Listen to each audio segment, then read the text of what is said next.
All right, let's dive into a college basketball game that was, well, more than just a game. This was a pressure cooker, an absolute duel, where BYU walked into Baylor's house with a story just waiting to unfold. And the whole story, the real story here, it all came down to one guy, Rob Wright. See, he used to be a hero on this very court for Baylor, but tonight he was wearing the enemy's colors, which sets up a pretty fascinating question, doesn't it? And we got our answer immediately. The second he got his hands on the ball, a wave of boos. You could just feel it. The ESPN crew called it right away. This was not going to be some friendly welcome home. No, this was going to be a hostile environment all night long. So how does Wright handle that kind of pressure? Well, he just calmly drains a three-pointer right in front of the Baylor bench. And then he turns and gives a little look to the student section. That was the message right there. Your boos, they don't bother me one bit. In fact, he looked ready to feed on that energy. And that one moment, that one shot, it just set the tone for an absolute offensive explosion in the first half. I mean, this was not some defensive slugfest. This was a firefight with both teams just trading haymakers, showing off some seriously incredible talent. And right in the middle of it all, you had these two players just locked in a duel. For BYU, you had Dybantsa, who was an absolute artist in the mid-range, just using his size to get to his spot and hit these tough fadeaways. And every time he scored, Baylor had an answer. Cameron Carr, a pure sharpshooter who was hitting everything. The Dybantsa, man, he was on another planet. He was hitting shots that were so smooth, so confident, that at one point the commentator just had to ask, almost to himself, how good is that guy? It was just one of those moments of pure awe. So just how dominant are we talking? 16 points. In the first half alone, the guy was practically unstoppable, getting to his spots whenever he wanted. But let's get back to our main character, Rob Wright. You think he was rattled by all that noise? Not a chance. He dropped 11 points of his own in that first half. He wasn't just surviving the boos, he was absolutely thriving in them.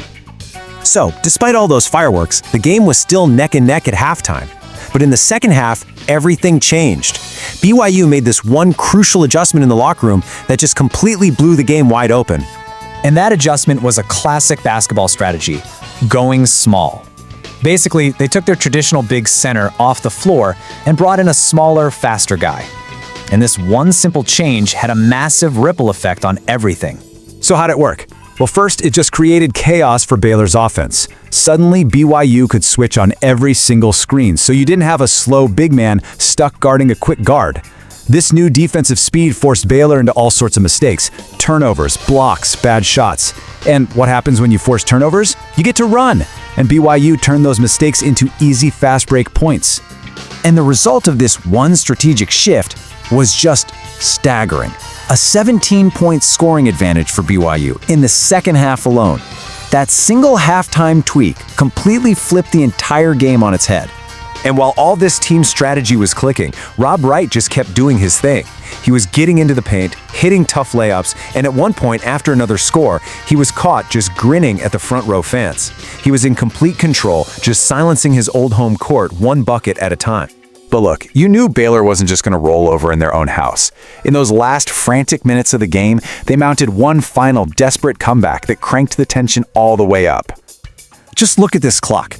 With 3 minutes to go, BYU's up by 12. You're thinking it's over, right? Wrong. Baylor storms back. At the 1 minute mark, Tunde Yasvu gets an and one that gets the crowd roaring. Then, with just 30 seconds left, after a wild flurry of fouls and buckets, the lead is suddenly down to 4. It all came down to one last crazy possession, but BYU somehow managed to hang on for the win. When that final buzzer sounded, this wasn't just another win for BYU. This was a statement, a totally dominant road performance fueled by some incredible individual efforts and one brilliant strategic move. And the box score really tells the story of the night's heroes. Dybantsa finished with an unbelievable 34 points. Rob Wright, in his big return, put on an absolute masterclass with 23. And you got to give credit to Baylor's Tunde Yasvu. He did everything he could, scoring 18 to lead that late charge. But the one number that says it all, 99. BYU dropped 99 points on the road against a tough conference rival. That is just a straight-up offensive clinic. So what does it all mean for the bigger picture? The broadcast crew really summed it up perfectly. Offensively, this BYU team is elite. They can go toe-to-toe with anyone in the country.